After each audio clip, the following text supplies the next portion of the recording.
So ప్రతిసారి friendship అని వెళ్ళిన నరేంద్ర మోదీ గారు ఇప్పుడు అసలు టైంకి ఇండియాకి పాకిస్తాన్కి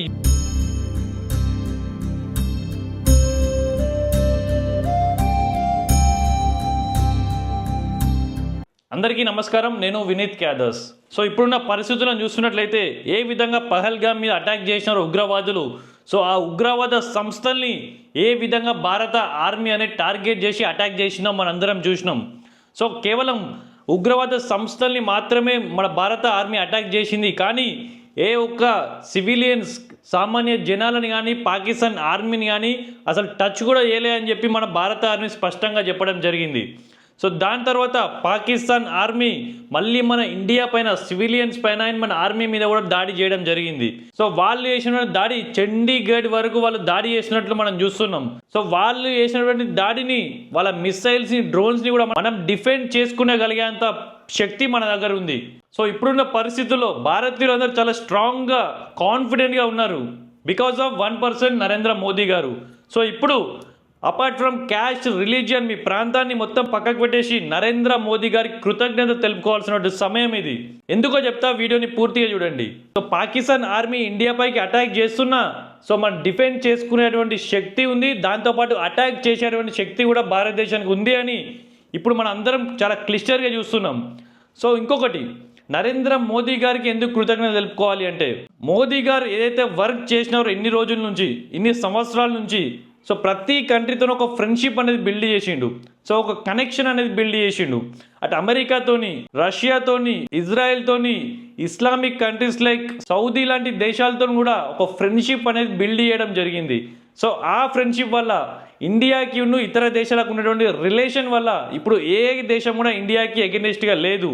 ఇండియాని ఓడగొట్టడానికి ఏ దేశం కూడా ముందుకు వస్తున్నట్లు మనం చూడడం లేదు, చూడం కూడా.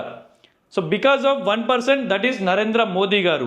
ఆయన బిల్డ్ చేసినటువంటి ఈ రిలేషన్షిప్స్ ఏవైతే ఉన్నాయో that is very very strong relationships. So అన్ని దేశాలకి ఇండియా అన్నా, ఇండియన్ పీపుల్ అన్నా ఒక ప్రేమ అనేది ప్రతి దేశానికి ఇవాళ ఉంది. That is because of Narendra Modi గారు. తను చేసినటువంటి ఈ వర్క్, తను బిల్డ్ చేసినటువంటి ఈ రిలేషన్షిప్స్. సో ప్రతిసారి ఫ్రెండ్షిప్ అని వెళ్ళిన నరేంద్ర మోదీ గారు ఇప్పుడు అసలు టైంకి ఇండియాకి పాకిస్తాన్కి యుద్ధం జరిగే టైంకి ఎస్ అన్ని కంట్రీలు ఇండియాని ఓడగొట్టాలి, ఇండియాకి వ్యతిరేకంగా చేయాలన్న ఏ ఒక్క ఆలోచనగా ఇతర దేశాలకు లేదు. ఇన్ కేస్ చైనా వచ్చి పాకిస్తాన్కి డైరెక్ట్గా సపోర్ట్ చేసే అంతా కూడా ఇప్పుడు లేదు. సో ఈ లీడర్షిప్కి ఖచ్చితంగా మనం థ్యాంక్ఫుల్గా ఉండాల్సినటువంటి సమయం ఇది. సో మనం లేటెస్ట్ అప్డేట్స్ చూసుకున్నట్లయినా బలూచిస్తాన్ ఇక స్వతంత్ర దేశం. పాకిస్తాన్లో ఏదైతే ఒక పార్ట్ బలూచిస్తాన్ అని ఉందో, సో ఎప్పటి నుంచో వాళ్ళు పాకిస్తాన్తో కూడా కొట్లాడడం జరుగుతుంది, మాకంటూ ఒక దేశం కావాలి ప్రత్యేకంగా అని చెప్పి. బలూచిస్తాన్ ఇక స్వతంత్ర దేశం. భారతదేశం మరియు పాకిస్తాన్ మధ్య పెరుగుతున్న ఉద్రిక్తతల మధ్యలో ప్రసిద్ధ బలూచ్ రచయిత మీర్ యార్ బలూచిస్తాన్ పాకిస్తాన్ నుండి స్వతంత్రం పొందిందని పేర్కొన్నారు. న్యూఢిల్లీలో బలూచ్ రాయబార కార్యాలయాన్ని ప్రారంభించడానికి అనుమతించాలని ఆయన భారత ప్రభుత్వాన్ని కోరారు. బలూచిస్తాన్కు శాంతి పరిరక్షక దళాలను పంపాలని ఐక్యరాజ్య సమితిని ఆయన కోరారు మరియు పాకిస్తాన్ సైన్యం ఈ ప్రాంతం నుంచి వెళ్ళిపోవాలని డిమాండ్ చేశారు. సో ఒకవైపున ఇండియాకి పాకిస్తాన్కి యుద్ధ వాతావరణం నడుస్తుంది. సో మరోవైపు బలూచిస్తాన్ కూడా పాకిస్తాన్ ఆర్మీ వాళ్ళని కూడా అటాక్ చేస్తున్నట్లు మనం చూస్తున్నాం. బలూచిస్తాన్ పాకిస్తాన్ ఆర్మీ వాళ్ళని కూడా అక్కడ నుంచి వెళ్ళిపోవాలని చెప్పి వాళ్ళు కోరుతున్నారు. సో ఈ విధంగా పాకిస్తాన్కి రెండు వైపుల నుంచి ఎదురు దెబ్బలు అనేది తగులుతున్నాయి. సో ఒకసారి బలూచిస్తాన్ మ్యాప్ ఇంకా మనం చూసుకున్నట్లయితే, సో ఇది మన ఇండియా అండ్ పాకిస్తాన్లో ఉన్నటువంటి హాఫ్ ఆఫ్ ది పార్ట్ ఏదైతే ఇప్పుడు ఆరెంజ్ కలర్లో ఉందో, సో ఈ కలర్లో ఉన్నటువంటి ఈ మ్యాప్ మొత్తం వచ్చేసి ల్యాండ్ వచ్చేసి బలూచిస్తాన్కి సంబంధించినటువంటి ల్యాండ్ ఇది.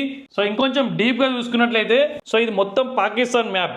సో ఇందులో ఈ రెడ్ కలర్లో ఉన్నటువంటి ఈ ల్యాండ్ మొత్తం బలూచిస్తాన్ ఇప్పుడు ఒక ప్రత్యేక దేశంగా ఏర్పాటైందని చెప్పి కూడా వాళ్ళు డిక్లేర్ చేసుకున్నట్లు మనం చూస్తున్నాం.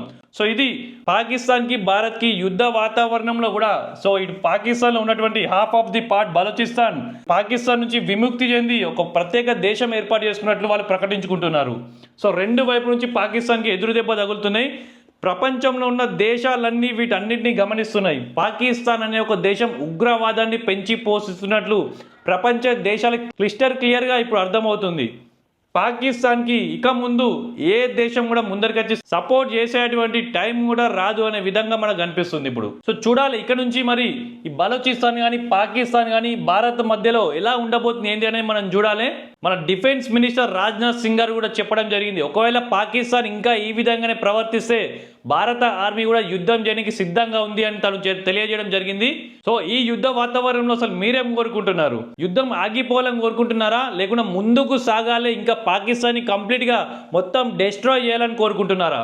మీ యొక్క అభిప్రాయాన్ని కామెంట్ ద్వారా తెలియజేయాలని కోరుకుంటున్నాను. జై హింద్, భారత్ మాతాకి జై.